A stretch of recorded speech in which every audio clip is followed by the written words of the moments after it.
Hey guys, welcome back to Andy's Dinosaur Reviews, and today we have something very interesting to take a look at. As you can see standing before us, we have a very large Carnotaurus figure. However, this isn't a straight up Carnotaurus, as you might notice some sickle claws down there on the feet, so I guess it's a Carnoraptor, and this is only, to my knowledge, like the second Carnoraptor figure that's ever existed, because we did have the Hasbro version, which I only recently acquired. I might actually do a review on that figure if you guys are interested, but this has recently shown up on AliExpress, and again, instantly I saw the Carnotaurus and I was like, oh wow, a Carnotaurus, so I immediately clicked, and then I noticed that it had sickle claws and everything, and I'm like, wow, that's actually kind of neat. So there's a Carnoraptor figure like this. That's not something I personally would have expected to come out, but it's not the first time AliExpress or any of the Chinese companies that create these type of figures surprised me with something random, so I placed an order for it, and now I am happy to actually have it here. Even if it's not the best figure in the world, it's at least unique and very different than your average dinosaur figure, so it has that going for it. It doesn't look that great, I will say that, because the overall appearance to it is oddly thin and slightly sick looking, but at the same time, again, it's pretty impressive when it comes to the size, and the paint job actually isn't half bad either. So again, kind of impressive, but it's not the best looking thing in the world, but regardless, it is still a Carnoraptor, so that's kind of cool if you're into those, hybrid type dinosaur figures. But I'm actually pretty excited to go ahead and get a closer look at this with you guys, so let's jump to it right now. So starting up here at the head sculpt of our Carnotaurus, you can see that it does sport some pretty nice looking skin texture. Nothing incredible, but it looks pretty okay, I guess.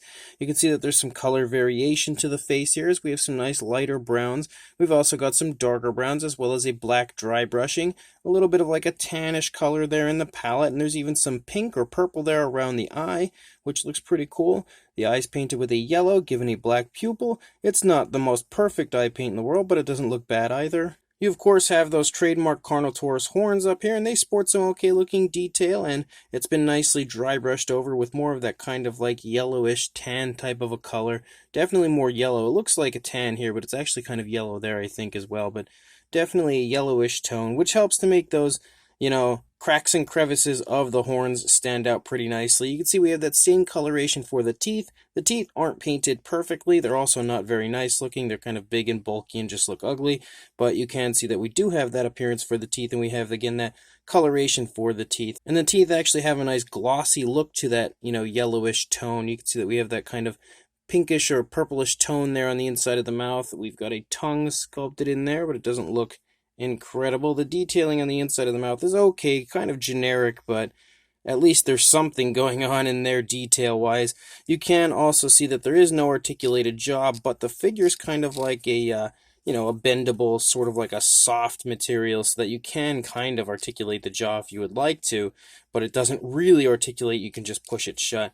But you can see up here on the top of the head, again, some okay looking detail that yet again has been dry brushed out with that yellowish tone. As you lead back here into the neck is probably one of the biggest problem areas, I think, for the figure, because first of all, the neck is super long, and it really shouldn't be all that long, but also because the neck is really thin on top of being long, so it looks awkward. But as you move down the back, you can see that we have that kind of trademark Carnotaurus appearance with the osteoderms and stuff, and scoots running down the back, and they've all been dry brushed with that yellowish tone. It's not the best dry brushing in the world either. It's a little sloppy, but they did make an effort, I guess, to highlight that area. But once you come down here, you have kind of like an orangish tone, and that nicely transitions to kind of a yellow here for the underside. And you can also make out the fact that they've applied a dark wash to the figure, and it's not like an overly aggressive dark wash or anything. It's pretty nice looking the way that they've done that. As you move down, you can see again that we have that kind of hollow type of a squishy look for it. So we have this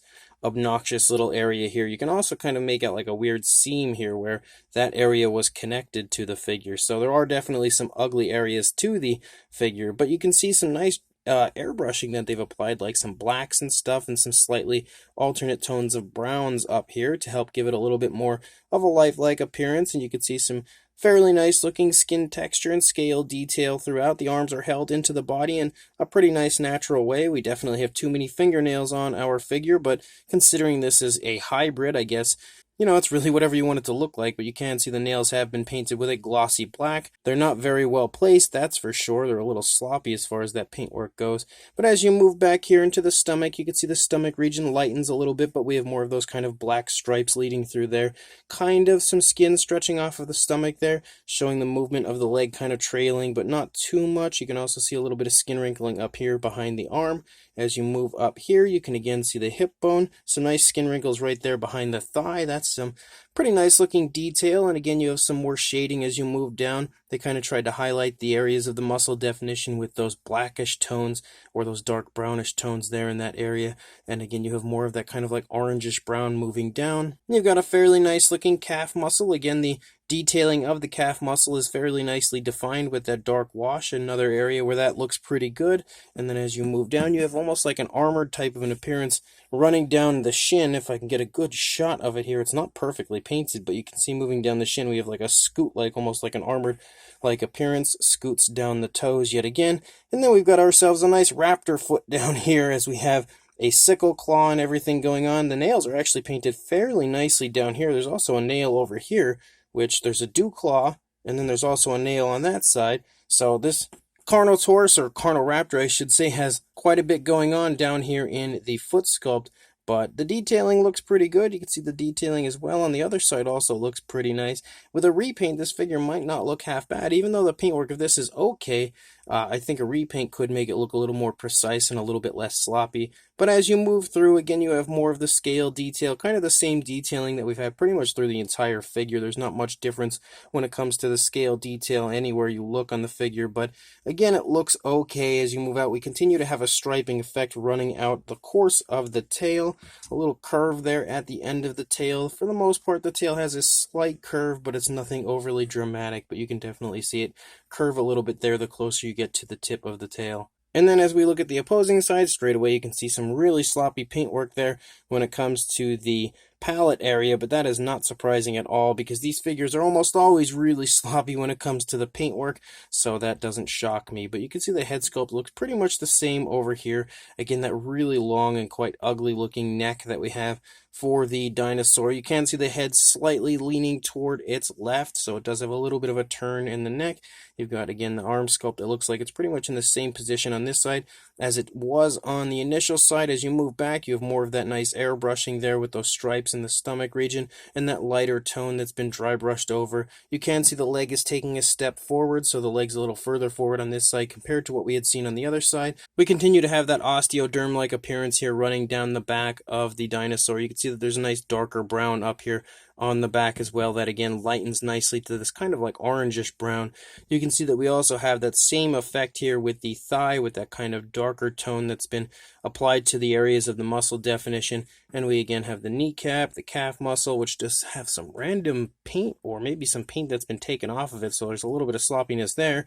And then we lead down again into the foot sculpt, which looks okay. Definitely, actually, I think looks better over here on this side as far as the paintwork goes than what we had seen on the initial side. I do kind of like that dry brushing they've applied to certain areas, but as you lead back up here, you can again see some wrinkling increasing right there behind the thigh as you lead out the length of the tail, and we have lots of sloppy paintwork as we run out the length of the tail. Like the transitions between these areas of dry brushing and then the browns look really bad, does not look good at all.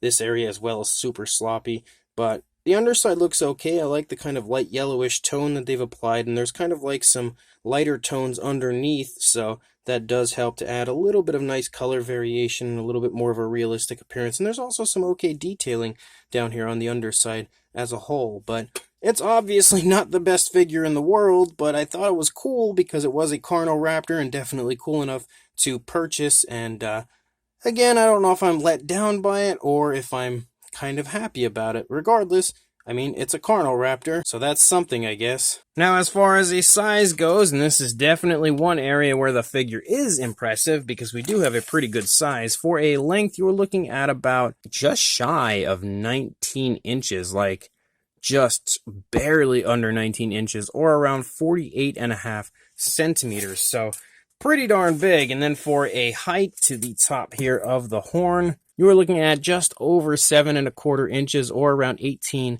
1.5 centimeters. For a size comparison, there is Mr. Papo T-Rex, the Attack Pack Colovosaurus, and Robert Muldoon from the Mattel Jurassic World toy line next to our Carnoraptor figure here, and you can definitely see that it sports a pretty darn good size. Next to these figures, it's quite massive, and I was really impressed with the size. I wasn't expecting it to be quite as large as it is. But for another comparison, there is the original Carnoraptor itself next to our new version, more kind of realistic looking version of a Carnoraptor, and you can see there is a massive size difference as well between these two, but I did want to show off the Carnoraptor here next to it just in case it's something that you were interested in picking up potentially, and maybe you're a fan of the Carnoraptor itself, so you might have the original. I thought this one would be a pretty good one to, again, bring in for a comparison. Then for a few more Mattel figures, again, comparison-wise, we've got an Extreme Damage Velociraptor as well as a Dilophosaurus here next to our Carnoraptor, again showing off the fact that it is quite massive.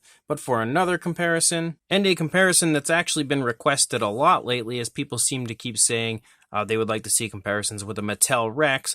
One of the more popular Rex sizes, I would say, would be the Extreme Damage, aka the Extreme Chompin version of the T-Rex. So here is the Carnotaurus next to an Extreme Damage Tyrannosaurus Rex, again showing you that it is really quite impressive in the size department. So this brand new Carnoraptor figure is definitely something. I mean, the fact that we have a Carnoraptor figure that's kind of more of like a realistic sort of interpretation, and when I say a realistic interpretation, I mean it just looks more realistic than the Hasbro version.